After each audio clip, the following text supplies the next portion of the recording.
ماں باپ کے اس دنیا سے چلے جانے کے بعد پتہ چلتا ہے کہ میں کتنی گھنی چھاؤں سے کس کڑاکے دار دھوپ میں آ گیا ہوں، اور میری زندگی کے اندر کتنے دکھوں کا زہر گل رہا ہے، جو زہر پہلے ماں ہمارے قریب نہیں آنے دیتی تھی، جو باپ ہمارے قریب نہیں آنے دیتا تھا، وہ اپنی باہوں میں اور اپنے سینے میں ان غموں اور دکھوں کو سمیٹ لیا کرتے تھے۔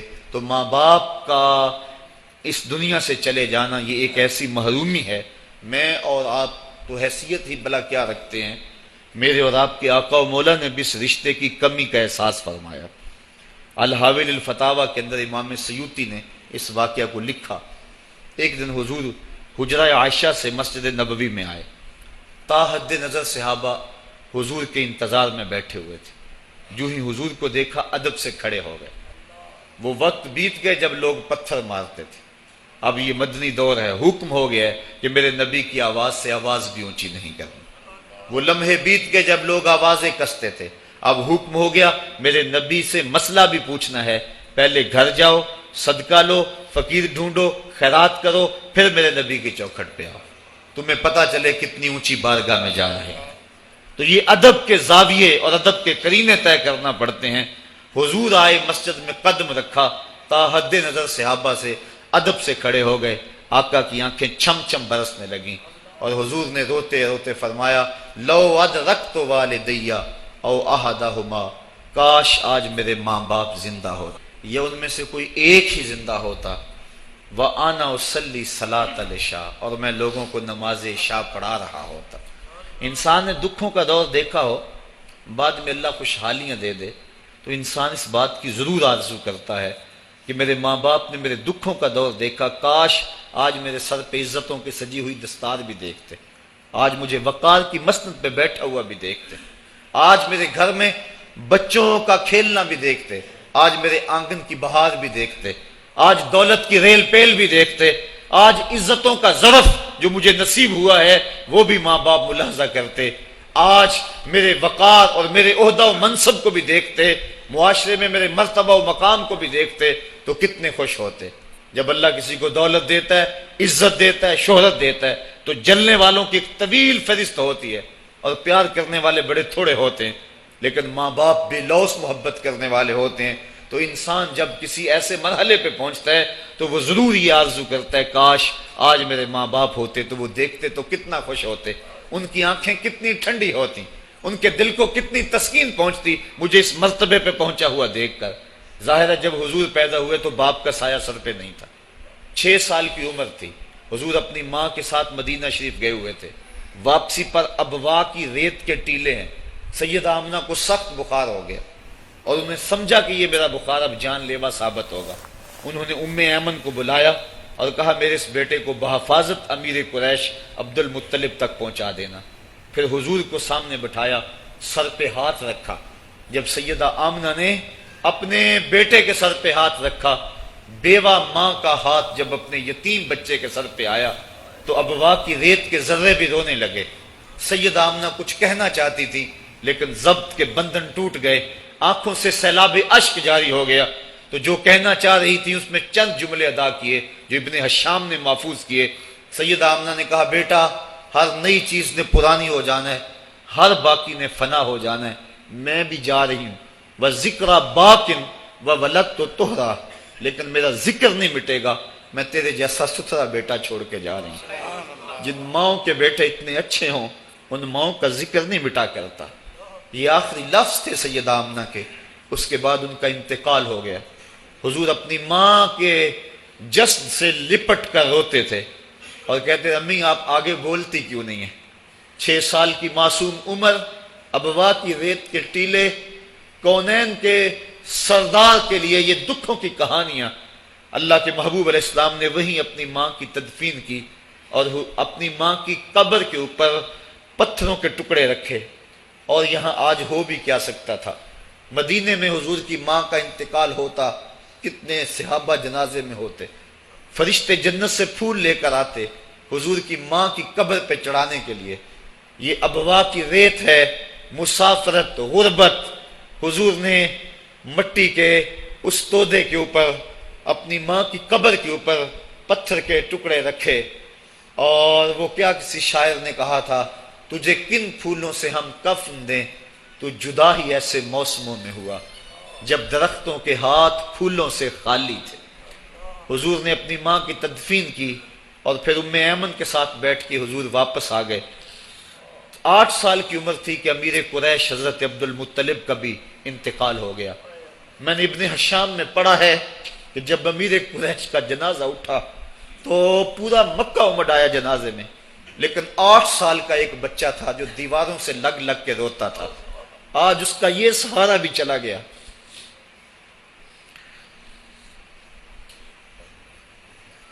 8 سال کی عمر میں حضرت عبد المطلب کا بھی انتقال ہوا۔ پھر حضور اپنے چچا کی کفالت میں آئے، وہ دن بھی بیتے، طائف کے بازار بھی آئے، مکے کی گلیاں بھی آئیں، بچھتے ہوئے کانٹے، کھدتے ہوئے گڑے، کبھی عقبہ بن ابی معیط جسم پہ اوجریاں ڈال رہا ہے، کبھی کوئی بدن نازک پہ کوڑا ڈال رہا ہے، کبھی حضور علیہ السلام کی راستوں میں ام جمیل کانٹے بچھا رہی ہے، کبھی بدر سجتا ہے، کبھی احد کی لڑائی ہوتی ہے، حضور کے چچا کے کلیجے کو چبایا جاتا ہے۔ یہ دن سخت ترین دن تھا، حضور کے سر پہ پٹی بندھی ہوئی تھی، آنکھوں میں آنسو جاری تھے، اور بار بار کہتے تھے ما فعل امی، میرے چچا کی کہانی سناؤ۔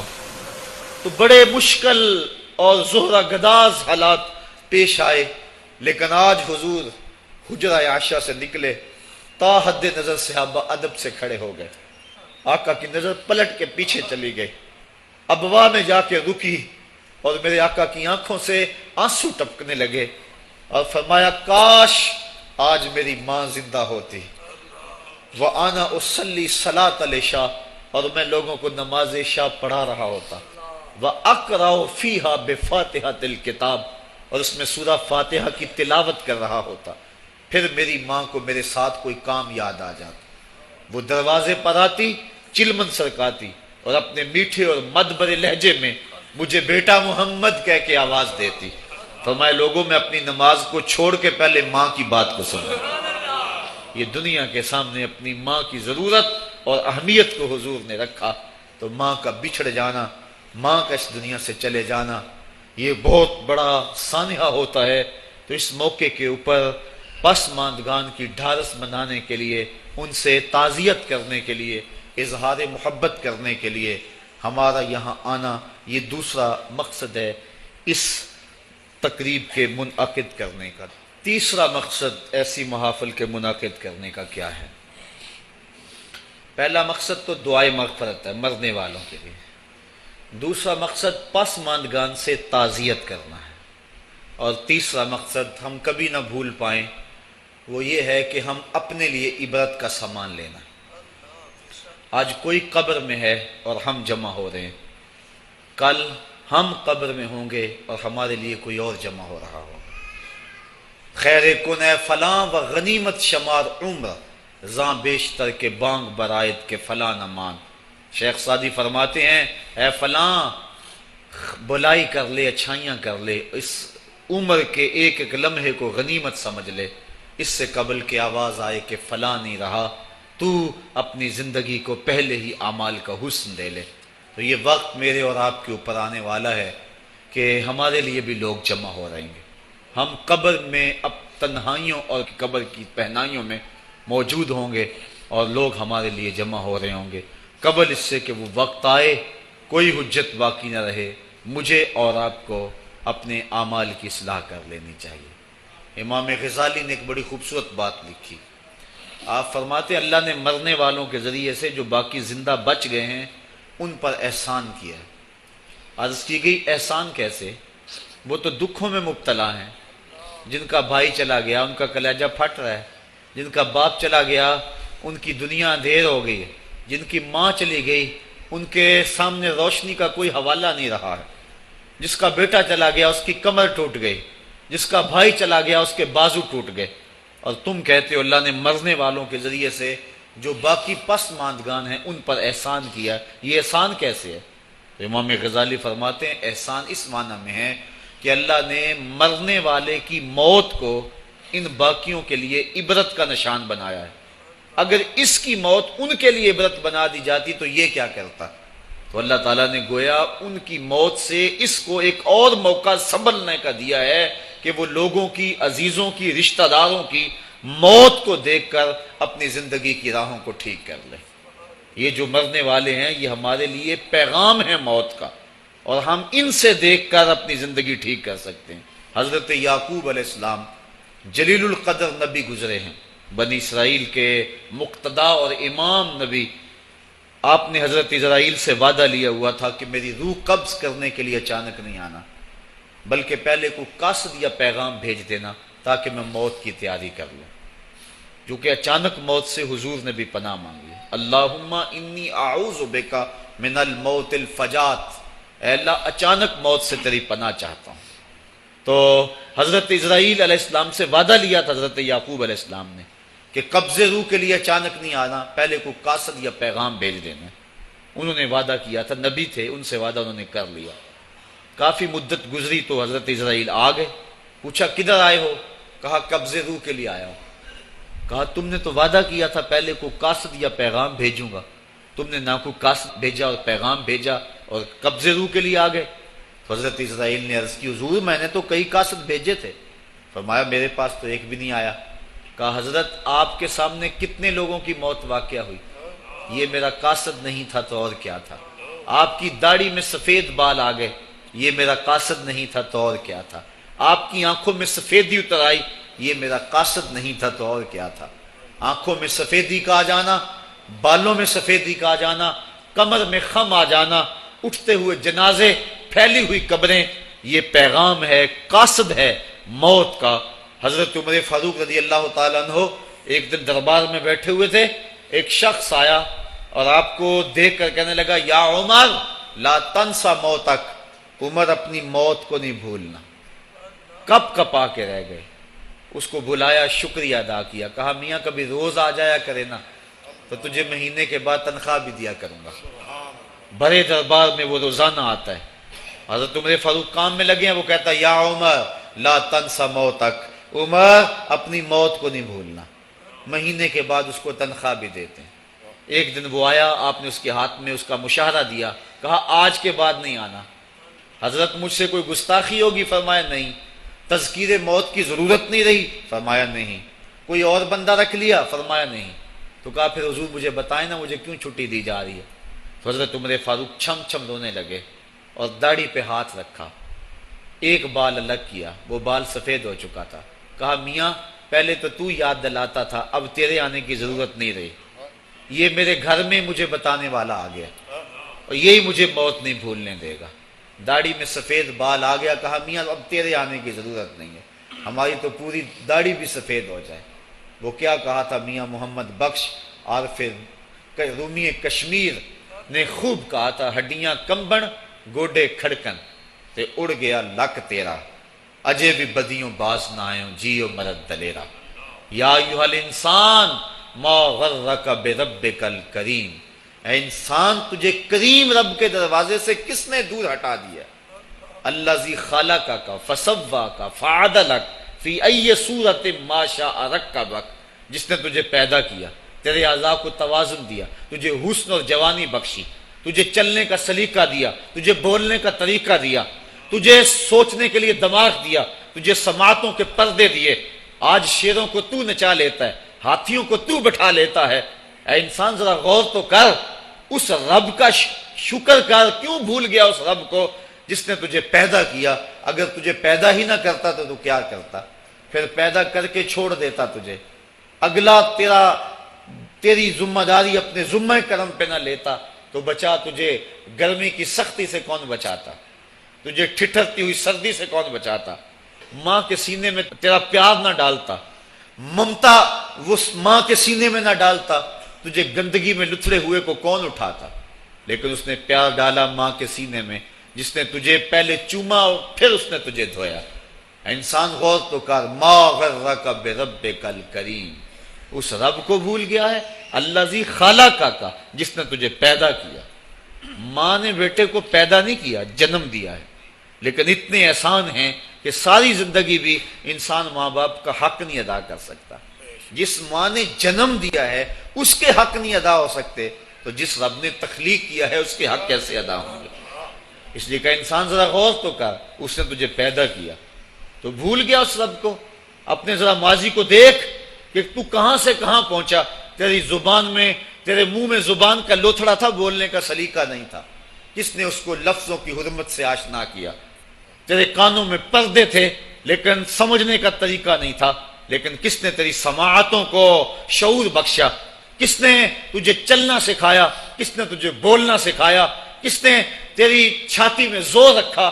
آج تو کڑیل جوان ہے، آج دولت کے انبار تیرے پاس ہیں، آج تو چودھری ہے، آج تو خان صاحب ہے، آج تو بہت بڑا عالم ہے، آج تو مفتی ہے، آج تو پیر ہے، آج تو منسٹر ہے، آج تو ناظم ہے، آج دنیا تیری بات گزار ہے، آج تیرے دماغ میں وہ قوت رکھ دی گئی کہ دنیا کو تو انگلیوں پہ نچا رہا ہے۔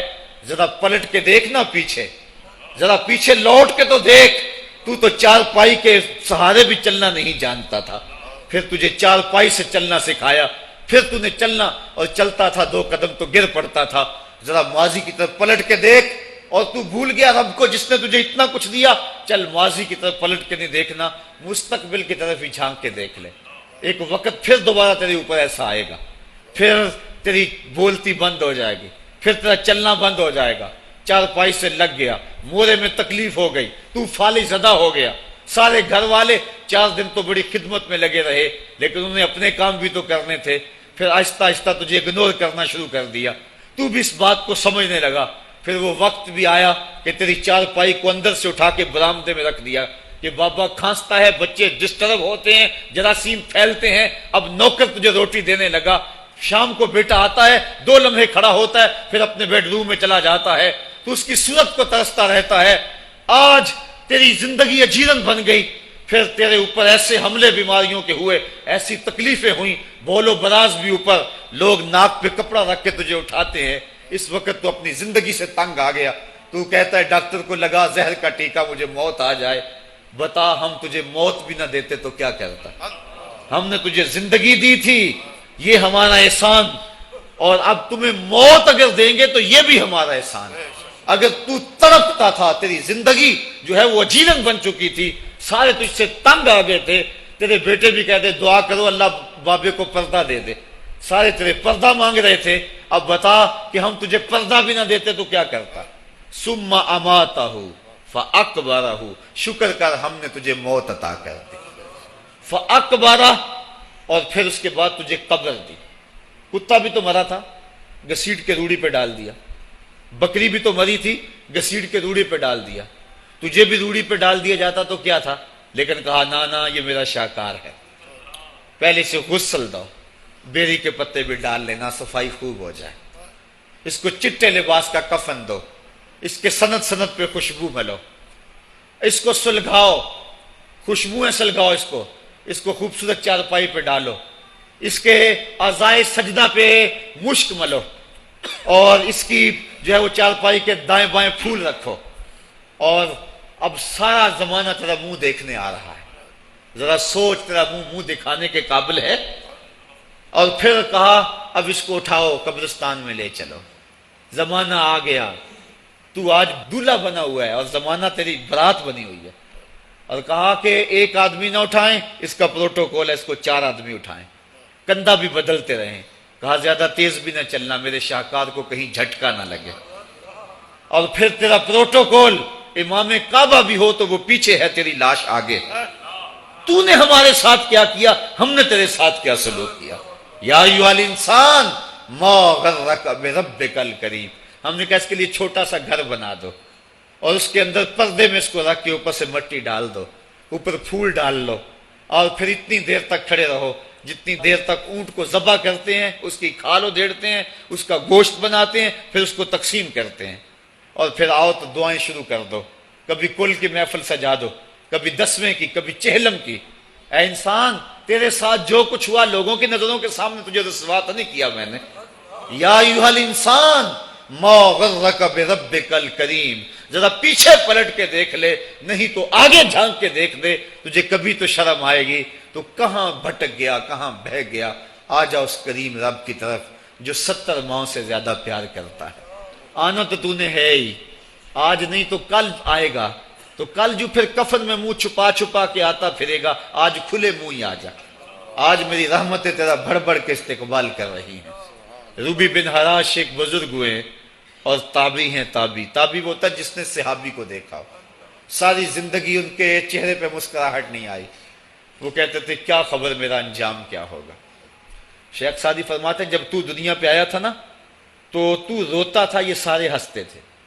بچہ جب پیدا ہوتا ہے تو اور اس کا رونا اس کی زندگی کی دلیل ہے، جب تک بچہ چیختا نہیں سارے پریشان ہوتے ہیں، آواز نہیں آ رہی، پتہ نہیں زندہ ہے کہ جو ہے وہ گوشت کا لوتھڑا ہے، جب بچہ چیختا سارے خوش ہو جاتے ہیں، مبارکیں دیتے ہیں، مٹھائیاں بانٹتے ہیں، تو اس کا رونا اس کی زندگی پہ دلیل۔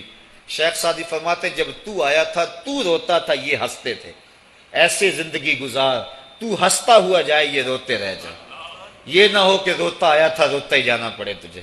روبی بن حراش ساری زندگی نہیں مسکرائے، فرماتے تھے کیا خبر میرا انجام کیا ہوگا۔ وقت بیتتا گیا، آخر میں فوت ہو گئے۔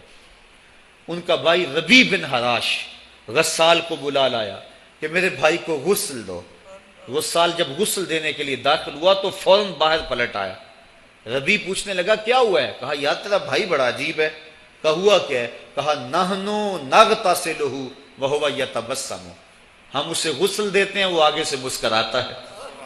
کہا اس نے قسم کھائی تھی جب تک اپنا اچھا انجام نہیں دیکھوں گا نہیں مسکراؤں گا۔ اس کو امام ابو نعیم نے حلیہ میں لکھا، روز الانف کے اندر امام سہیلی نے لکھا، قاضی ایاز مالک اندلسی نے شفا میں لکھا، اور اسی کو امام جلال الدین سیوطی علیہ رحمہ نے جو ہے وہ الخصائص الکبریٰ میں لکھا۔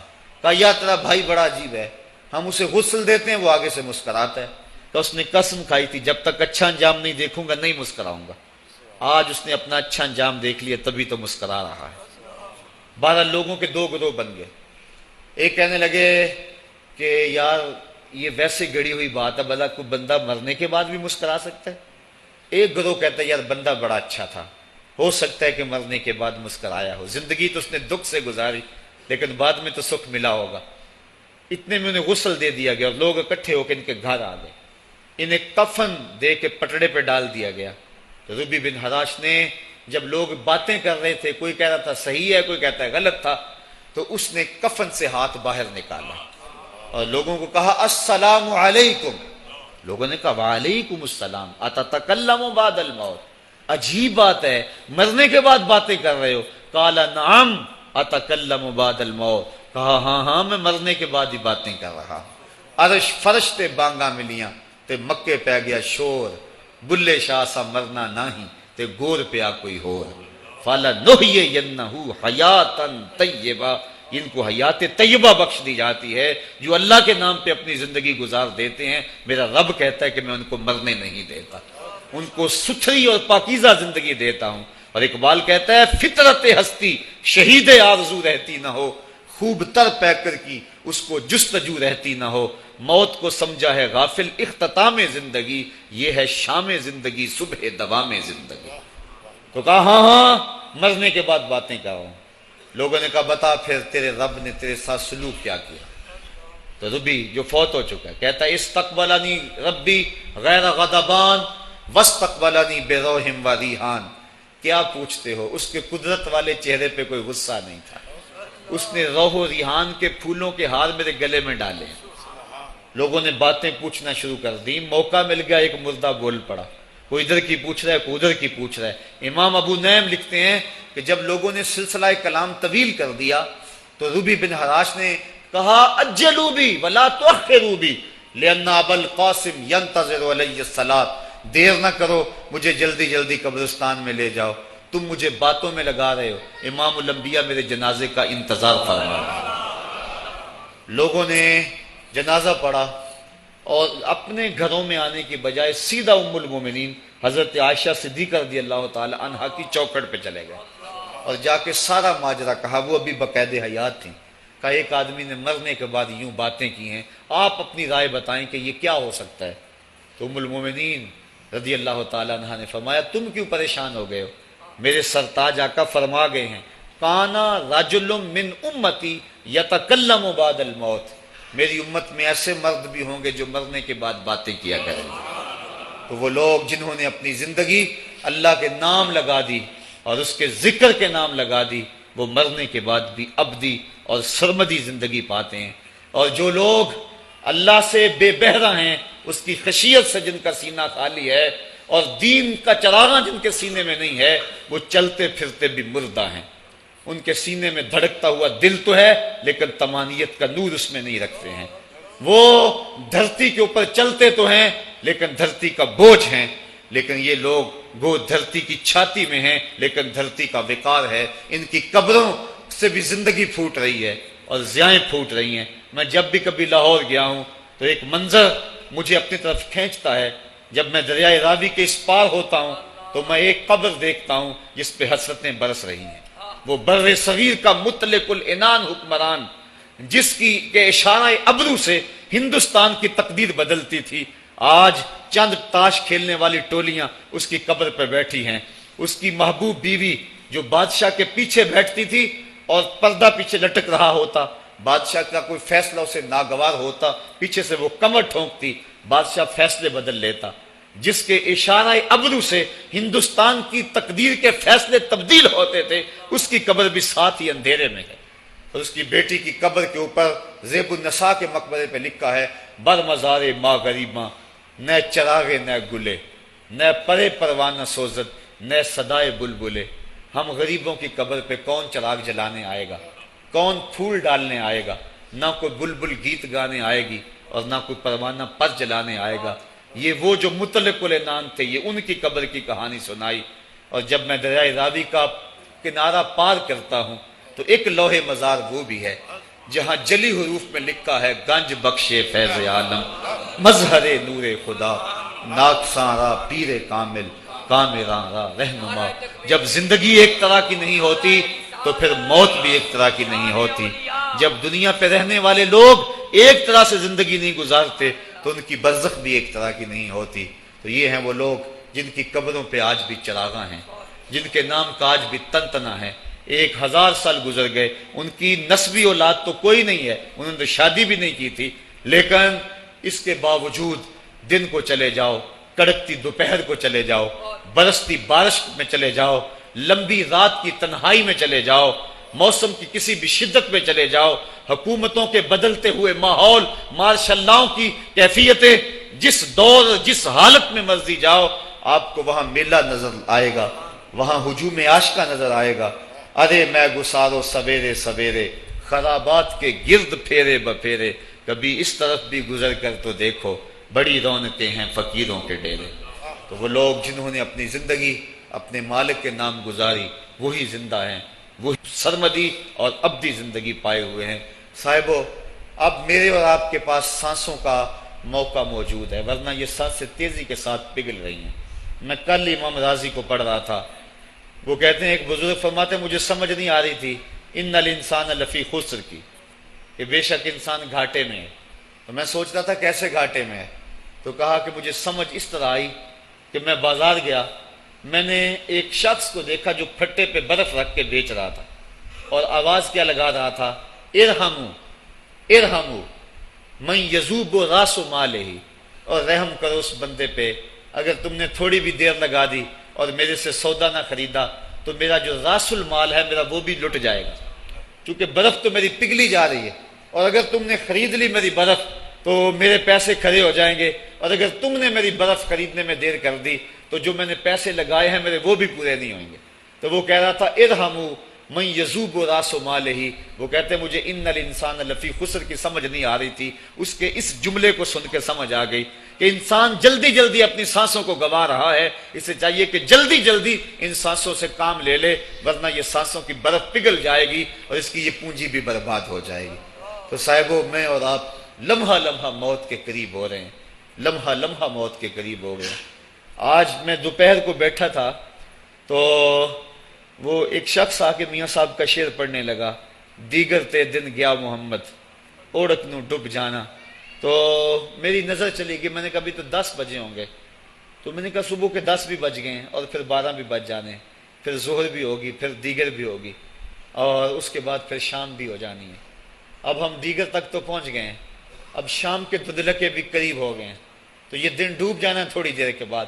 یہی مثال ہماری زندگی کی ہے. کوئی دوپہر تک آ گیا ہے، کوئی چاش تک آ گیا ہے، کوئی ظہر تک آ گیا ہے، کوئی عصر تک آ گیا ہے، اور کسی کی زندگی کا سورج بالکل غروب ہونے کے قریب آ گیا ہے. صاحبو، پتہ کوئی نہیں کہ ہمارا اگلا قدم کہاں ہے.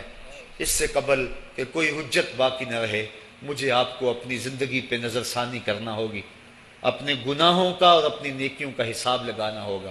ایک ترازو تو کل محشر کے میدان میں لگے گا، ایک ترازو ضمیر کی عدالت میں آج ہی لگانا ہوگا. ہمیں دیکھنا ہوگا ہمارے پلے کتنے عمل ہیں اچھے، اور جو اچھے عمل ہیں ان میں خلوص والے کتنے ہیں، لوگوں کے دکھاوے والے کتنے تھے، رب کے لیے کتنے عمل کیے اور لوگوں کے لیے کتنے کیے. تو پھر ترازو لگا کے ہم نے اپنے اعمال نامے کو آج ہی تولنا ہے اور وزن کرنا ہے، اور اپنی زندگی کو نیکی کا حسن دینا ہے. وقت کٹ رہا ہے، زندگی لمحہ لمحہ موت کے قریب ہو رہی ہے.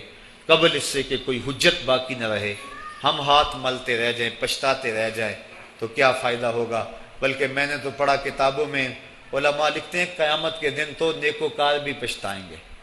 بدکاروں نے تو پچھتانا ہی پچھتانا ہے، نیکوکار بھی پچھتائیں گے. بدکار تو اس لیے پچھتائیں گے انہوں نے اتنے گناہ کیوں کیے، تو نیکوکار کیوں پچھتائیں گے. جب وہ اپنے اچھے اعمال کی جزا دیکھیں گے تو وہ پچھتائیں گے، ہائے جو چند لمحے ضائع ہو گئے وہ بھی کیوں ضائع ہو گئے، وہ بھی میں نے کیوں برباد کر دیے، وہ بھی اس راستے پہ ڈالے ہوئے ہوتے. تو آج مجھے آپ کو موقع ہے، دیکھیں قبریں، کتنی قبریں جو ہیں وہ ہمارے کتنے ملنے والے، ذرا نظر دوڑائیں نا. آج ہم کتنوں کو کندھوں پہ اٹھا کے قبرستان چھوڑ آئے ہیں.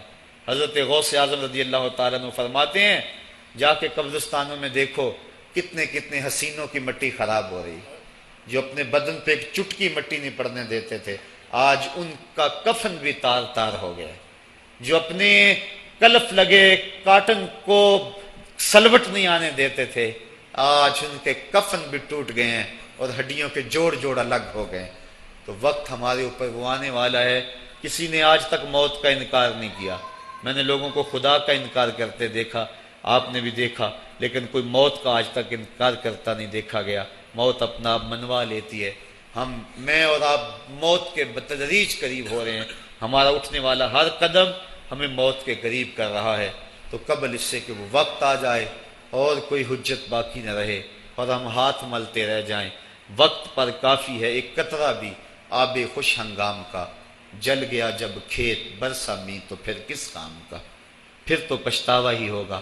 آج ہم پچھتا لیں تاکہ زندگی میں حسن نیکی کا آ جائے. یہ میری آپ سے درد مندانہ اپیل ہے، گزارش ہے، اور میری آپ سے التماس ہے کہ یہ تھوڑی سی زندگی اللہ نے جو مجھے اور آپ کو ودیت کی ہے، یہ بڑا تھوڑا سا عرصہ ہے، تھوڑا سا موقع ہے. یہ دنیا بوائی کا موسم ہے، آخرت کٹائی کا موسم ہے.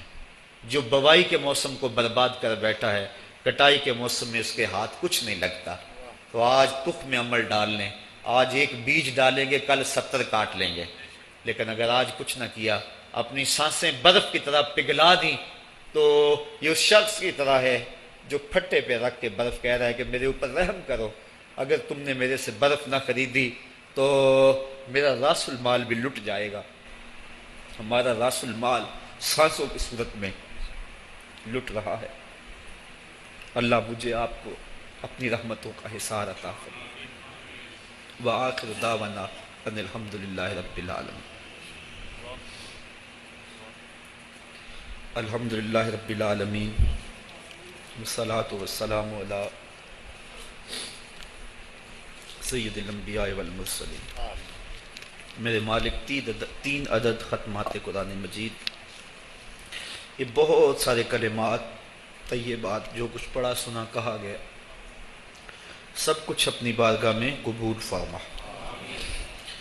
اور سب کا ثواب ہم تیرے محبوب کی بارگاہ میں بطور ہدیہ پیش کرتے ہیں، قبول فرما. حضور کے توسل سے جمیع انبیاء علیہ السلام اور ان کی امتوں کی ارواح کو پیش کرتے ہیں، قبول فرما. بالاختصاص آقا کریم کی امت کو پیش کرتے ہیں، قبول فرما. اور ہم سب لوگوں کی دعائیں، التجائیں، اٹھے ہوئے ہاتھ، سفارشوں کے لیے پھیلی ہوئی جھولیاں عزیزم زاہد فیاض صاحب، ریاض صاحب اور اعجاز سلیم صاحب اور ندیم سلیم صاحب اور رانا لیاقت علی صاحب کی والدہ ماجدہ جو پچھلے دنوں میں انتقال کر گئی، ان کی روح کے لیے پیش کرتے ہیں۔